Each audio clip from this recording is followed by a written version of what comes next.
The opinions expressed on this program are those of the participants and do not necessarily reflect those of Cable 14, its sponsors, or its shareholders, Cogeco Cable, Shaw Cable, and Source Cable Limited.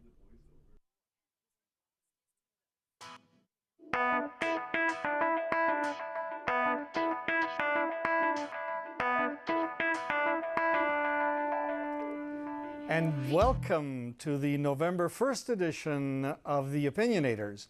I am Larry Deani, and the Opinionators is the opinion program on Cable 14, which is based on the political parties and their perspectives as voiced by our expert panel. And let's meet them right now. And the first one to meet is Ron Corsini.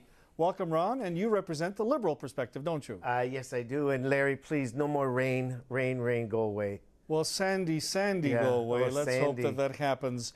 Tara of the Progressive Conservatives, Tara Crugnale, welcome. Glad to be here. And of course, Alex Johnstone of the NDP. Hi, Alex. Hi, Larry, and I want to say congratulations to my sister who just began her electrician apprenticeship this week. Oh. And her name is? Jaylene Johnstone. Congratulations to her as well. Well, listen, let's get going with the topics that we've got, because we have a number of very interesting topics as well. And the first one, of course, goes to you, Tara, and it has to do with the prorogation at Queen's Park. Some, especially in your party, and also the NDP, indicate that the reason McGuinty has prorogued is so that he won't have to answer questions about saving seats and giving up on the gas plants in the Oakville, Mississauga area. And the irony, of course, is that now he's being accused by St. Mary's Cement of doing exactly that, canceling that contract so he could save Ted McMeekin's seat. This is bunk, isn't it? Well, it's certainly Shakespearean.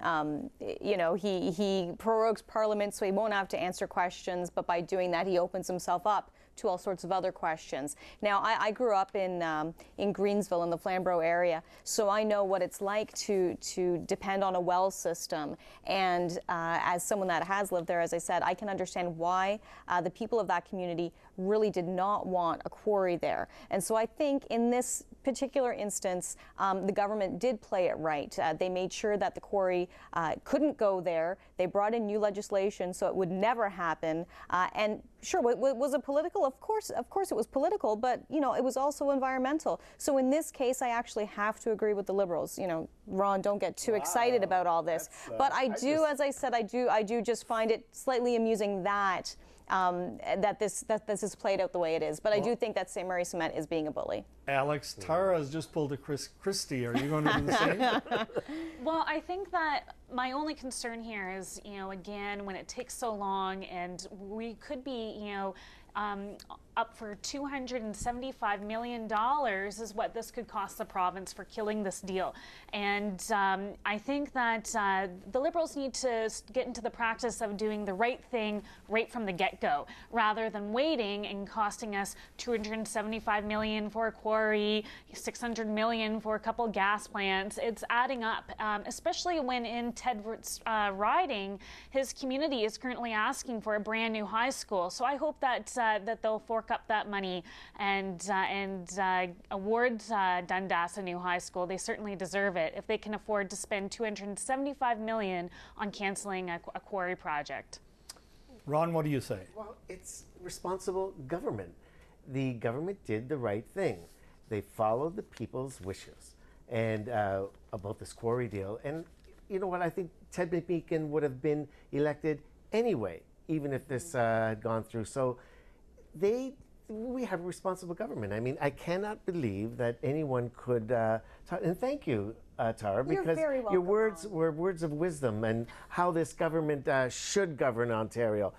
That's why as I said, I think in this case especially, and St. Mary's weren't the first to try to push this quarry forward. It was another company that owned it first, and they were hampered by the government. So this has been years in the making. And so when St. Mary's Cement went in there with their intentions, they already knew that they were being stonewalled by the province and by the community. And if the community doesn't want a quarry, they shouldn't have to have one. That's right. Well, and the big difference, of course, is that there was no contract signed. Correct. Unlike in the other. Yeah. Now they they've just brought this lawsuit forward, but I hope that they don't win it. It's a publicly traded what company. What happens when you have free trade, and which we just signed another deal with China, thanks to Harper. You're welcome. But this is what happens. Your local governments are opened up to lawsuits. So our provincial government now is on the hook for $275 We're million. not on the hook. We're not on the hook just yet. We're being sued. No. And people get sued all the time. Yes, and but at least we're getting sued for the right reason, for actually, bullies. And unfortunately, Harper has allowed so many holes to be punctured into Canadian laws that we have no teeth. So I hope that the provincial government wins. Otherwise, it's very expensive rights that we're giving international and companies and to sue Canadians. You know what? This is a publicly traded company, and they are acting, as you said, like bullies. And they're doing this now that the government is prorogued, and they're looking at this as an opportune time to, subpoena the premier and subpoena any of the ministers. So this is what they're trying to do. They're in it to make money. They don't care about any of the people that live in Flamborough, Dundas, they're just there to look at their bottom line. The people have spoken. They do not want a quarry in their community, and the government followed suit. Well, just in defense of St. Mary's, and I didn't support them when I was on council. This all started when I was there. They're responding to the market need for aggregate, and the province will tell you that we need aggregate. The reason I didn't support that at the time was that I didn't think it was in the right place. Yeah. But let's not demonize businesses for doing their business.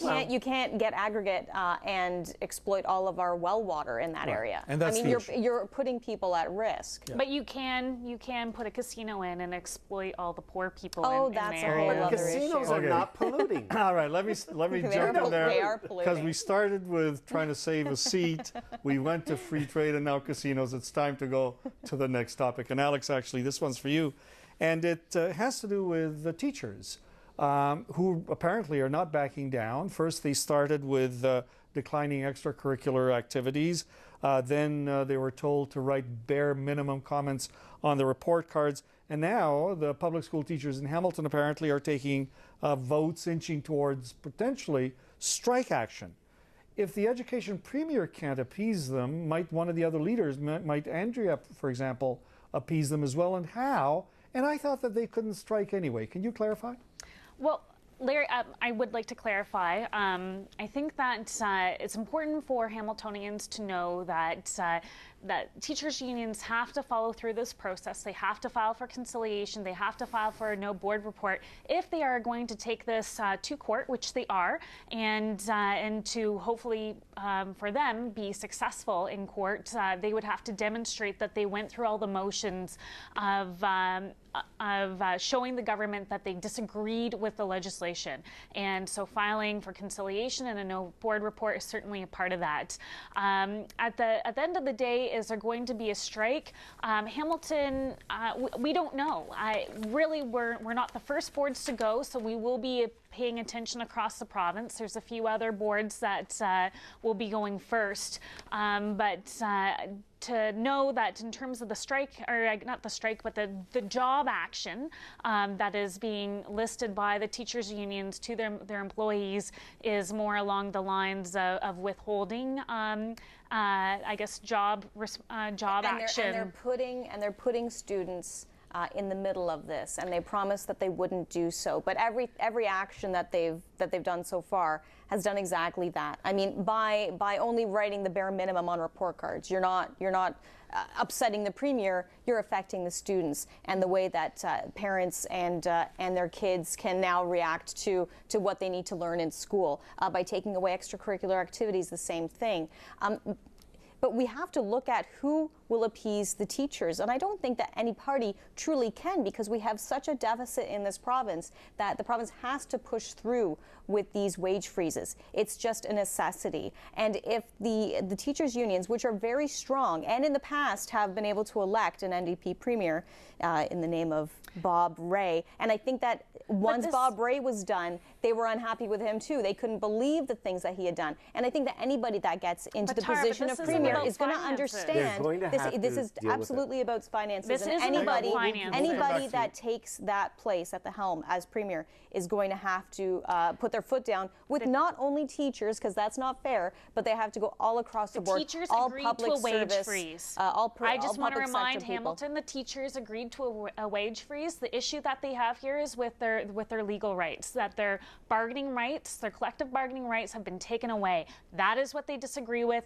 They agreed to a freeze back in August. So Education this is not about the money. Should be considered a mandatory service. I don't think that they should be allowed to strike, and I'll be on record as saying that. Let's ask Ron to comment. Then we'll come back to you because that's an interesting point that Alex made as well.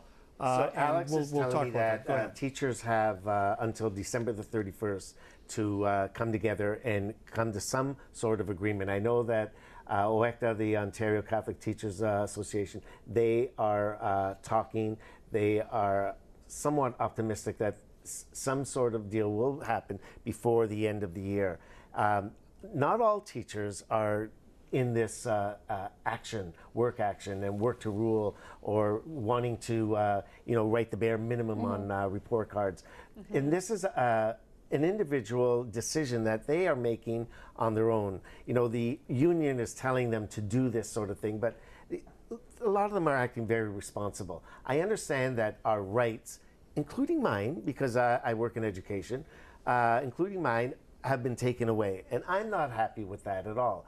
But I'm having to accept the fact that for the next 2 years, my wage is going to be frozen. And I don't see any way of even having to go on strike. We could go to a strike vote, and I think that would just be, just to let posturing, just to let the province know that we mean business and we're not going to take it anymore. But when I see the average citizen outside on the street, you know what, they're not getting what we're no, what they're playing the world's tiniest violin. I want to go back for to you. Alex, because she made an interesting point in trying to separate the issues and making it clear this is about bargaining rights rather than money, pure crass money.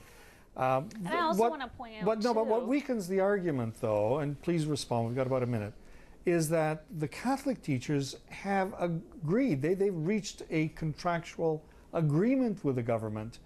The public school teachers, of which I was one, by the way, have not. And they had the right to bargain, but they chose because they didn't like the terms. They didn't like the monetary terms. Well, McGuinty says himself that he regrets. He was in the paper this week, saying he regrets a lot of what happened. He thought that they took too hard of a line, and he's right. It's they didn't sit down with the public school teachers groups. They walked hammered away, out. but the union There was walked 6 away. months spent at the bargaining table with the Catholic board. There was equivalent of a week, spent at the public board.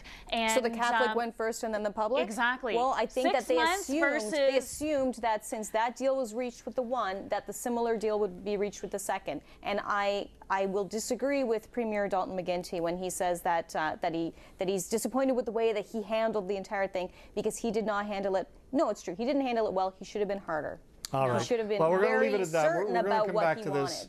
But just to be clear, striking is still possible, but they could be legislated back. Is that it, essentially? Well, we'll have to see, because is there going to be a government in place to legislate them back? Good point. So, all right, we'll have to keep our eyes on this. Well, let's go to our last topic before the lightning round. And this one's for you, Ron, and it has to do with Ted McMeekin. We've mentioned that maybe the quarry deal was established to save his seat. Mr. McMeekin is also trying to save horse racing, which affects his riding in Flamborough tremendously, jobs and all of that.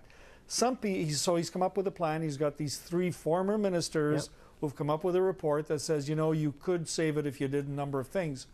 Is this for show, or indeed is there something there, Ron? No, I don't think it's for show at all. I think that he is definitely trying to come up with some sort of solution to save that industry here in Ontario. We cannot go on subsidizing racetracks in Ontario at the tune of $345 million a year. that money is just wasted and is given to one small segment when hospitals and other areas could use those funds. I think with this, the committee that Ted McMeekin has set up, there are all three parties involved. It's not just the Liberals or Tories. All three parties are, and they've come up with some sort of solution to save this industry. And they have other ideas, and whether people in the industry will accept them or not remains to be seen. But they're throwing out ideas that have never proven to work. Well, you absolutely need by part less, of you need less part races. of the purse of the OLG. You need it to go back to the horse racing industry in order for it to survive. And we're not just throwing money away. Well, we're not going to have throwing a race every single day. Ron, we're throwing money at 65,000 jobs. You sound like a new Democrat. At so many horses that will be put out to slaughter, because how are people going I firmly to believe afford a to solution maintain will these come horses? Yeah, and I think that if people are putting money into those slot machines, then a portion of that money can go to maintain the horse racing industry. Well, Tara, like this. Alex, go ahead. I find it interesting that we have a conservative on record. A conservative that cares about rural areas. Rural areas that the NDP and the Liberals that money do not should care go about. towards jobs, and I mean, it just goes to illustrate how flip-floppy Hudak is. It's nothing to be flip-floppy about. On one Alex. hand, he wants to, cut heavily subsidized government programs, yet on the other, save the horse races. So it's just, I think he kind of caters to whichever area. Issue, Alex. Yes, it's. This is about our constituents, either you're okay our with voters. Funding jobs, or you're not. And let me be devil's that's advocate. apples and oranges. Hang on a sec. This riding is held by Mr. McMeekin. Donna Skelly did fairly well, very well Yes, she at the did. last election. There's a chance that And she will again. could win. The NDP's out of it. So. Yeah. At least in this particular riding, at least the last election. well, not so with is the this new more? not with the new riding boundaries. Don't discount us. That's not happening. That's not happening this time around. I guess for It the isn't, next. right? I guess for the next. So is this more about who can win rather than strict policy? Tara? Well, I think that traditionally conservatives have held many more rural ridings than others, than cities. So really, we talk to more farmers, and we deal more with the agricultural end of things happening in this province than the other two parties. So that's why I think we're more in tune with what the horse racing industry is about, and that's why we're out to protect it. You're out to protect it? Yeah. I think McMeekin is out to protect it, and this province is out to protect it. The and this province committee isn't is the out to protect province it. isn't. Not Listen, the province. we're- McMeekin maybe, but not the The OLG province. is All right, just let's like, stop make there glue because- out of them all. because we're at the lightning round section of the program, and this is where each of you, and we're going to start with you, Ron, and then Tara, and then Alex, in turn get about 30 seconds to talk about each of these topics. And the very first one, Ron, has to do with a head of steam that Andrew Horvath and the NDP are picking up provincially. The Liberals have been mired in third place in the polls for some time now. The Conservatives have been leading, but Andrea is within 2 points, and she's got some momentum. What do you make of that? I'm not surprised at it at all. I mean, you always look at the when people are not happy with the government that's there. A lot of people aren't happy with the Tories that are there, so they're going to look elsewhere. And I think that this is just there's a protest. You know, there's always people protesting what they don't want to hear, and they will go along with what they want to hear. And some of the other parties are pushing the right buttons, and this is what people want to hear. So it doesn't surprise me at all. Tara.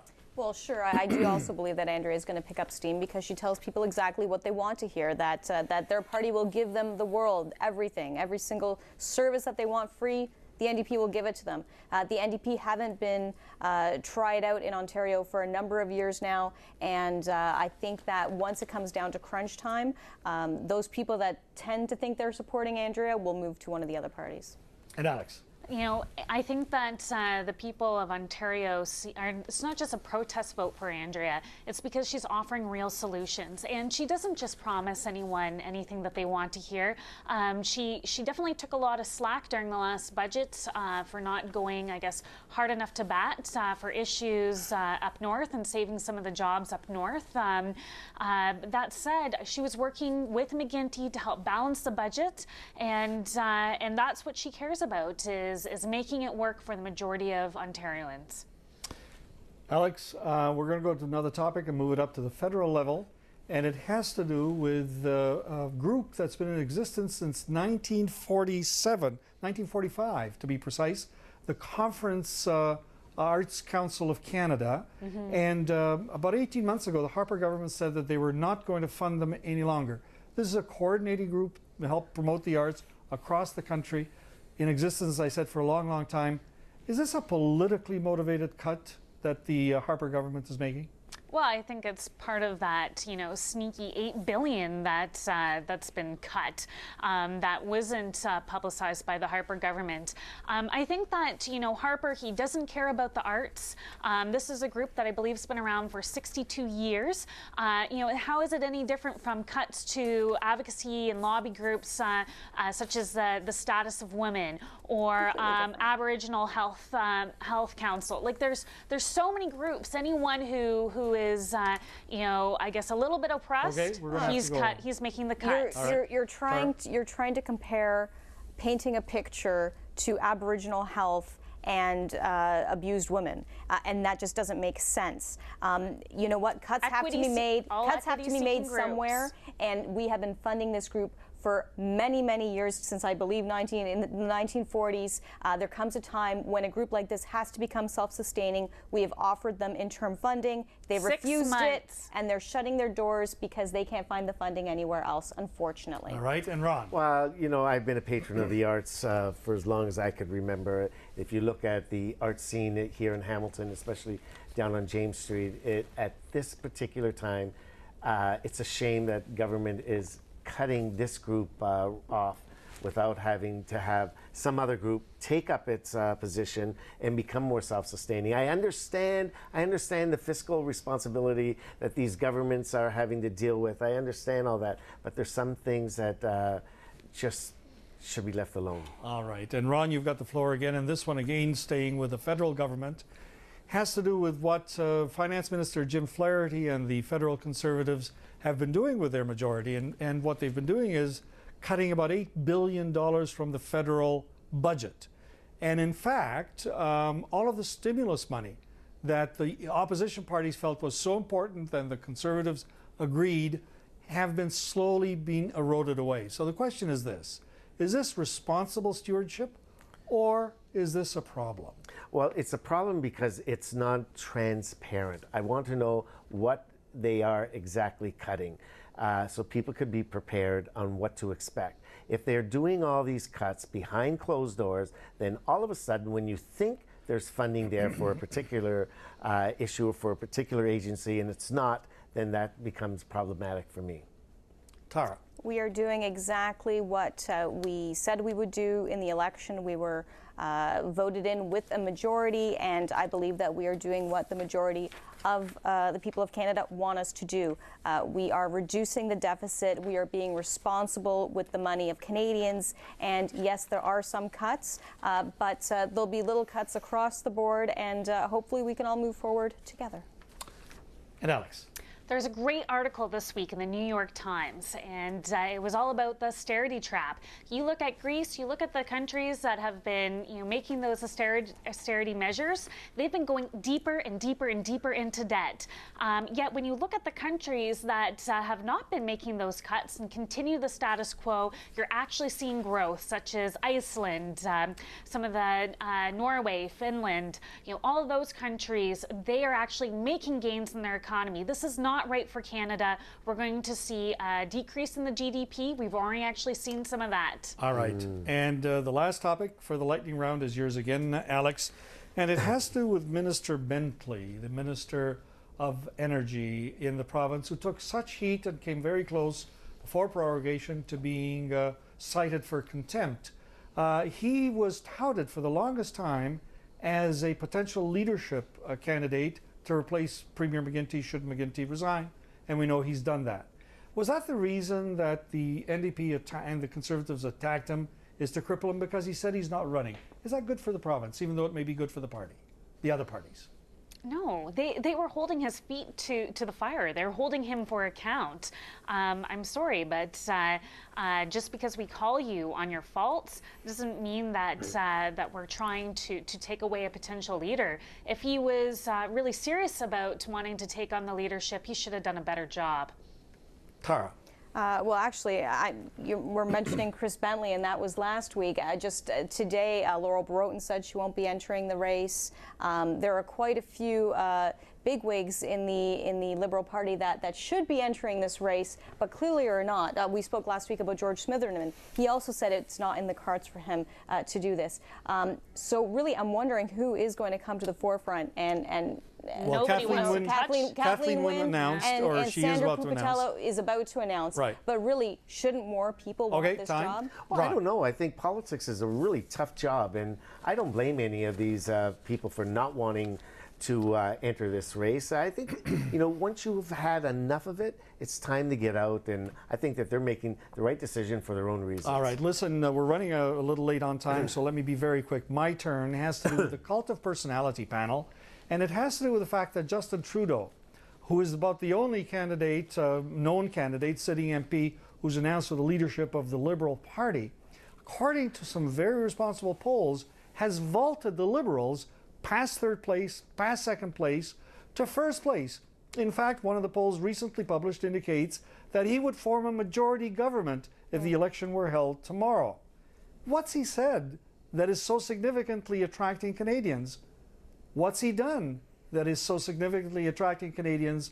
Or is it because he's charismatic, telegenic, and has a famous name? Ron, let's go with you. Is a cult of personality too much in politics?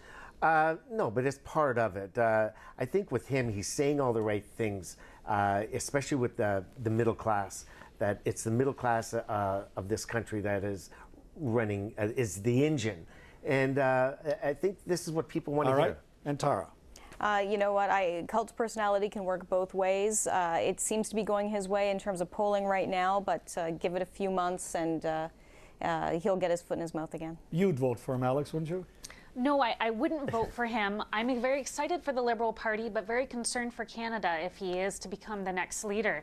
This is somebody who in the last 4 years has not introduced a single private member's bill. Thomas Monclair introduced 5 within his first 4 years, and he doesn't have anything, no substance. He don't impress me much, I think is what you're saying.